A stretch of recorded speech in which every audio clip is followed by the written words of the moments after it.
I told him I cheated because he was my safe harbor. I thought it was romantic until he smiled and helped me pack. He was smiling. God, that's the part that's killing me. He placed the last suitcase, my big, ugly purple one, into my friend's car. He didn't just dump it in, you know. He placed it carefully, even dusted off the top with his hand before closing the trunk with a soft, final click. "There you go," he said, turning to me. "That's everything. Drive safe, Marina." And the whole time, this smile. Not a smirk, not a bitter, I win kind of smile. It was genuine. It was light. It was the smile he used to have when he'd solved a particularly tricky crossword puzzle. My brain just short-circuited, completely fried. All I could think, on a stupid, repeating loop, was, wait, this isn't right. My speech wasn't it romantic. I honestly thought he'd understand. I thought it was the most romantic thing I'd ever said. Our 3 years together were easy. That's the best word for it, and I mean that as the highest compliment. Sila's was my rock, my anchor, my safe harbor, all those eye-roll-worthy cliches you see on decorative pillows. That was us, and I wore it like a badge of honor. He's a city planner, which is so perfectly, fundamentally him. His life is a grid of logic, predictability, and a quiet, unshakable calm. He schedules his dental appointments 6 months in advance. His sock drawer is organized by color, function, and, I suspect, emotional state. He finds a deep, genuine satisfaction in things just working as they should. He's the kind of person who reads the entire instruction manual before assembling IKEA furniture. Me. I'm a senior creative at a top ad agency. My life is a brainstorm session that never ends. It's chaos. It's last-minute pitches fueled by lukewarm coffee and pure panic. It's celebrating a win by drinking too much expensive champagne on a Tuesday. I thrive in that chaos, or at least I told myself I did. But the truth is, I needed Sila's to come home to. He was the quiet, solid shore I washed up on after a stormy day at sea. I remember one night, I completely bombed a presentation for a huge client. I came home at 2 a.m., a crying, hysterical mess, convinced my career was over. Sila's didn't say a word. He just sat me down, made me a cup of tea, and spent the next hour calmly going through my slides, pointing out the data I'd misinterpreted. He helped me draft a follow-up email that not only saved the account, but actually made me look good. That was him, my fixer. I told everyone he was my safe harbor. I'd say it at brunch with my friends, watching them nod with a little pang of envy. "Oh, Sila's," I'd sigh dramatically. "He just keeps me grounded. I can be a total mess and he just handles it." Looking back now, I see the arrogance in that. I saw his stability not as a gift he offered, but as a utility I was entitled to.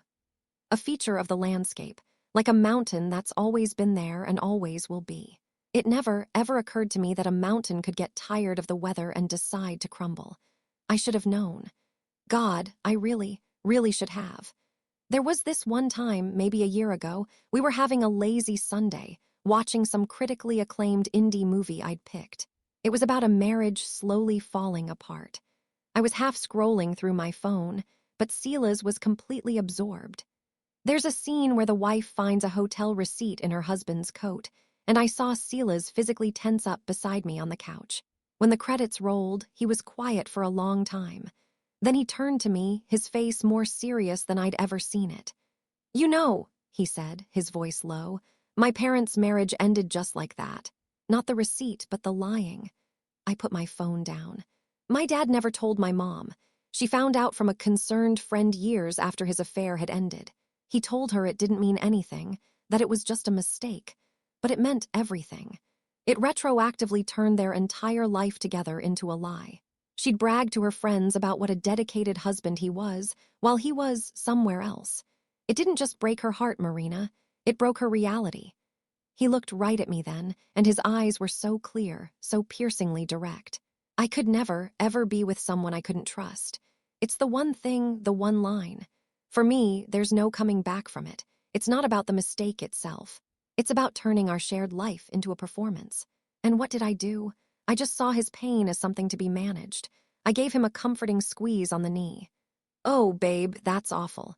But that was them. We're not them. We're solid." I heard the words, but I didn't listen. I didn't absorb the weight of his trauma, To me, it was just a sad story about his parents. To him, it was a foundational truth, a piece of his soul laid bare on our coffee table. And I just put a coaster on it and moved on. The cheating itself was pathetically cliché. It wasn't a whirlwind romance or an undeniable connection. It was a stupid, sloppy mistake born from ego and too much gin. We had just landed the massive North Star automotive account, a career-defining win for me. The celebration was one of those slick corporate affairs where the praise and the alcohol flow in equal, dangerous measure. I was the star of the show, the creative genius. Everyone wanted to shake my hand, to tell me I was brilliant. I was high on it. I was invincible. And then there was Daniel from the strategy department. He's not even my type. He's the kind of guy who thinks wearing expensive sneakers with a suit is a personality. He's ambitious and a little predatory, always circling. Normally, I'd find him transparent and annoying, but that night, his flattery was the exact frequency my ego was tuned to. He wasn't just saying, "Good job." He was saying, "Your mind is a national treasure, Marina, and they're lucky to have you." And I let him pour it all over me. One drink led to another, which led to a shared cab, which led to his sterile, personality-less apartment that looked like a page from a soulless furniture catalog. The whole thing was clumsy, awkward, and profoundly forgettable. The morning after was a gut punch of shame and the taste of stale gin. The guilt was immediate and suffocating. It felt like a physical weight on my chest, a cold, heavy stone. I stumbled home in the early morning light, threw my clothes in the hamper as if they were radioactive, and stood under a scalding hot shower for 20 minutes, trying to wash the feeling off.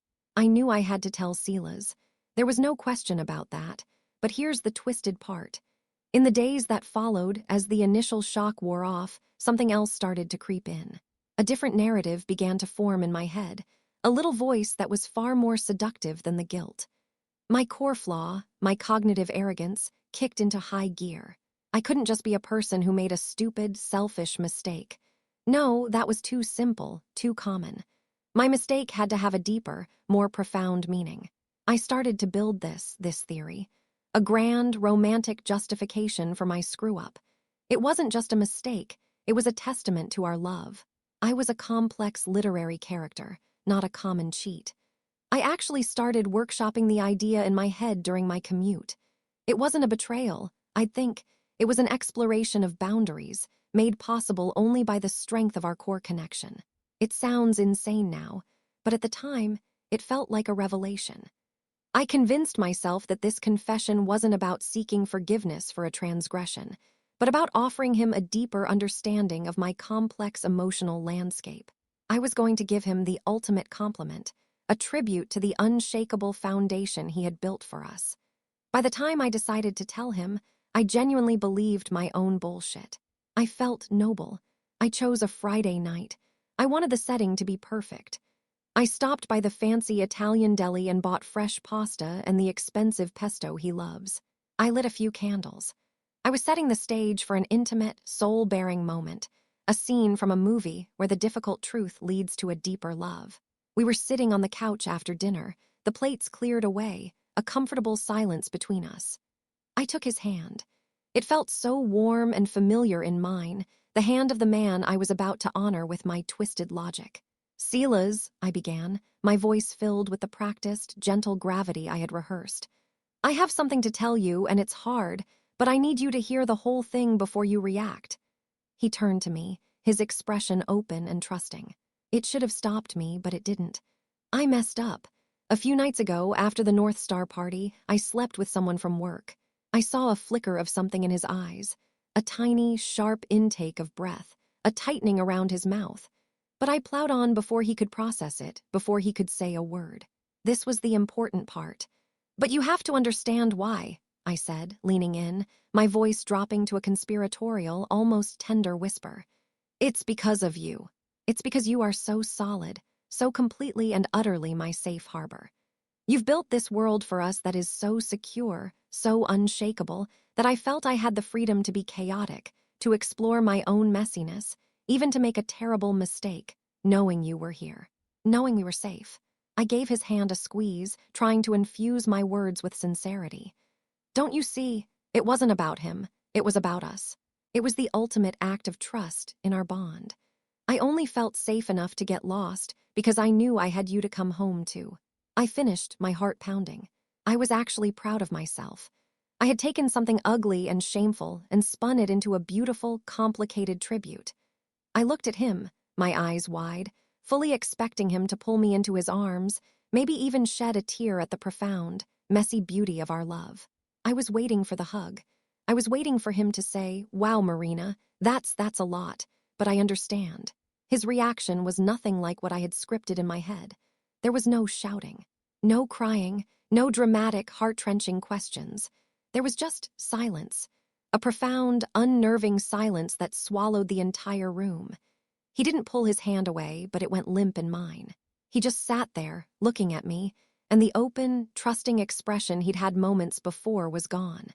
It was replaced by something I couldn't read at all. It was like a mask had dropped into place. Then he did the last thing on earth I expected. He smiled. It wasn't a big smile. It was a small, slow curve of his lips.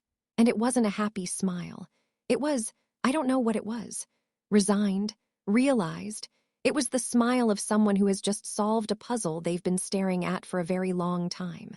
He gently pulled his hand from mine and stood up. He walked to the kitchen, and I heard the tap run as he filled a glass with water. My heart was hammering against my ribs. "Say something," I screamed in my head. "Yell at me. Call me a horrible person. Do something." This quiet, calm, methodical movement was infinitely more terrifying than any rage could have been. He came back into the living room, sipping his water, and leaned against the doorframe. He looked at me, still with that faint, unnerving smile. "Thank you, Marina," he said. His voice was completely level. No anger, no pain, just a strange, clear calm. "Thank you for being so honest, really." I started to open my mouth, to add another layer to my beautiful, stupid theory, but he held up a hand. "No, don't," he said. "You've made it perfectly clear. All this time, I thought my love was supposed to be a foundation for us to build something on. But you're telling me it was just a safety net, a place you could come back to after you were done exploring." He took another sip of water. The sound was deafening in the silence. "My stability isn't a gift to you, it's a utility. It's not something that inspires you to be better, it's something that enables you to be reckless. You didn't trust our bond. You took it for granted." He looked at me, and for the first time I saw a flicker of something raw beneath the calm. It wasn't anger.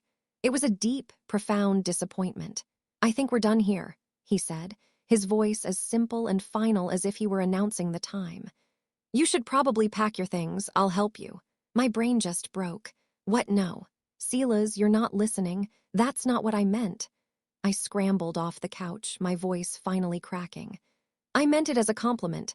I was trying to tell you how much you mean to me." He just shook his head, that calm smile never leaving his face. "Oh, I heard you," he said, walking towards the bedroom where we kept the suitcases. "You explained it perfectly, and you've made this whole process so much simpler. Thank you." His politeness was the cruelest thing I had ever experienced. It was a wall I couldn't climb, a door I couldn't open.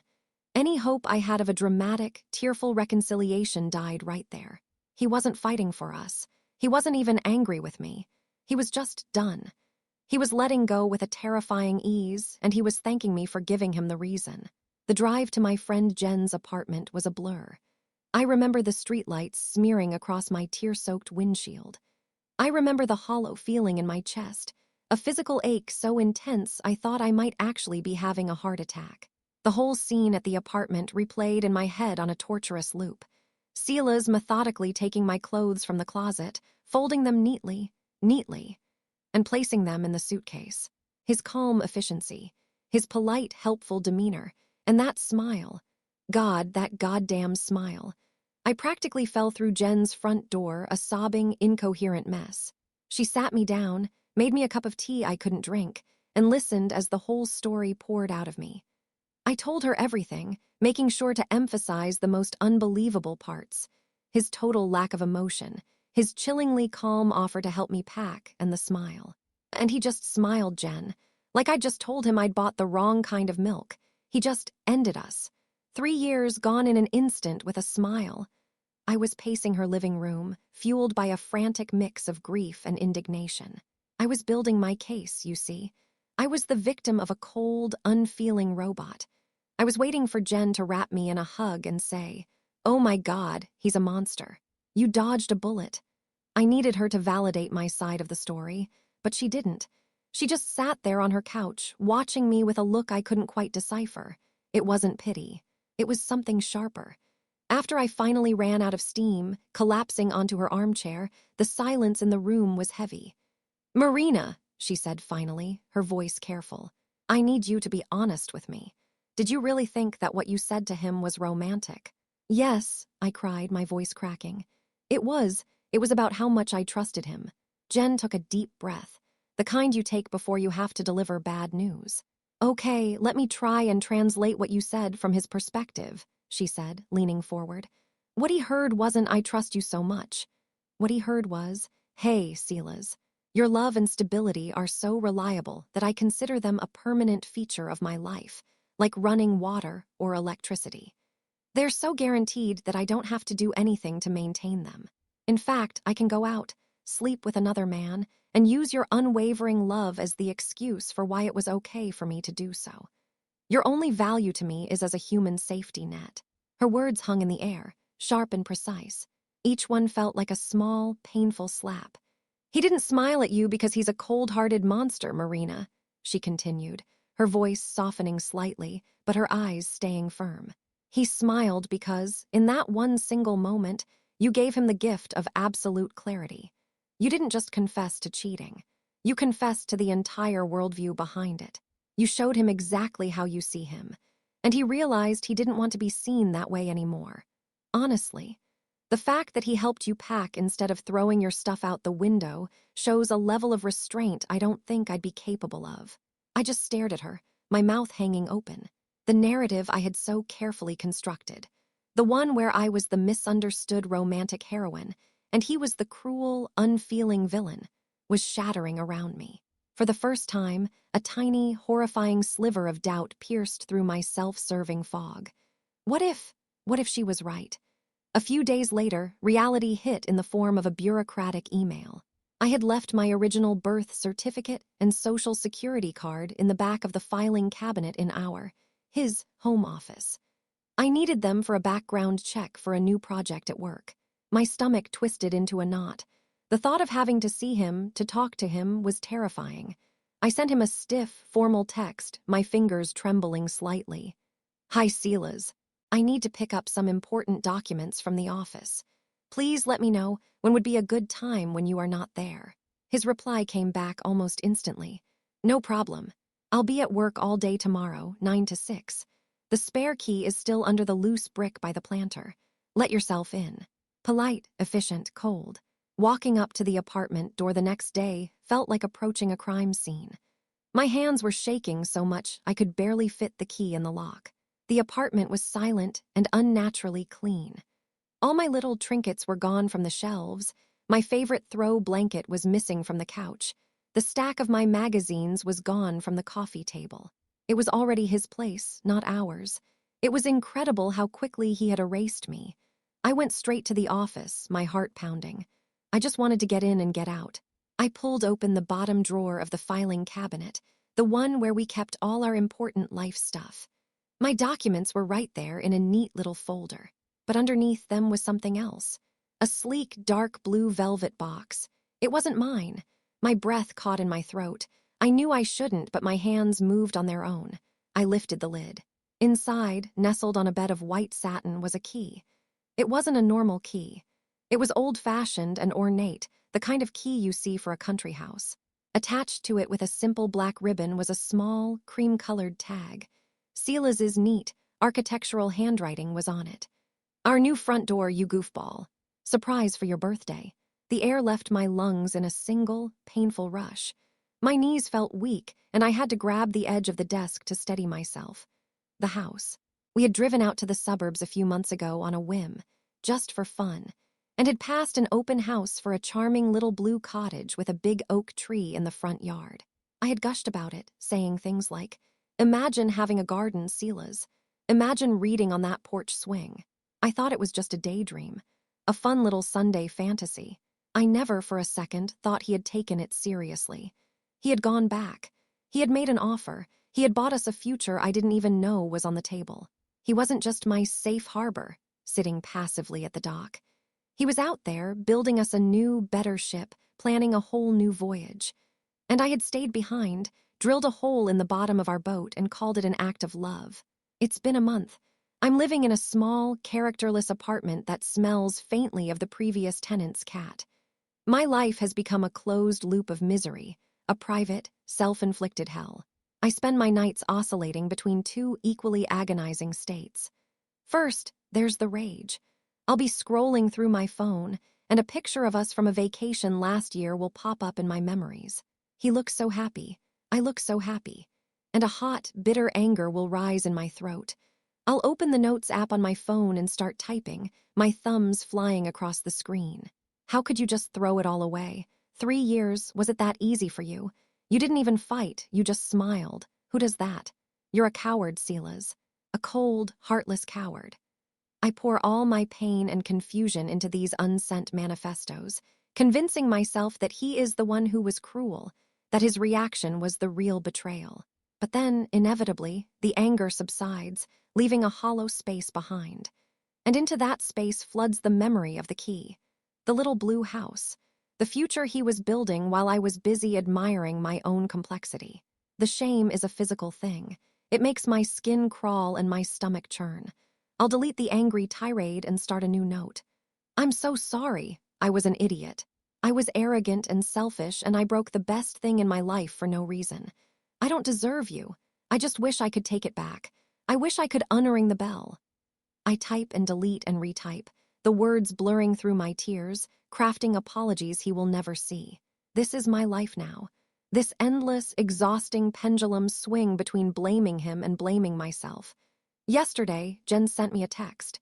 She was trying to be helpful, I think, trying to force me to move on. Hey, just heard through the grapevine that Silas has been on a few dates with a woman from his hiking club. I thought you should know. I stared at the message, my phone feeling heavy as a brick in my hand. My first thought, hot and immediate, was, how could he? Followed instantly, crushingly, by the real question, the one that now haunts my every waking moment. God, what have I done?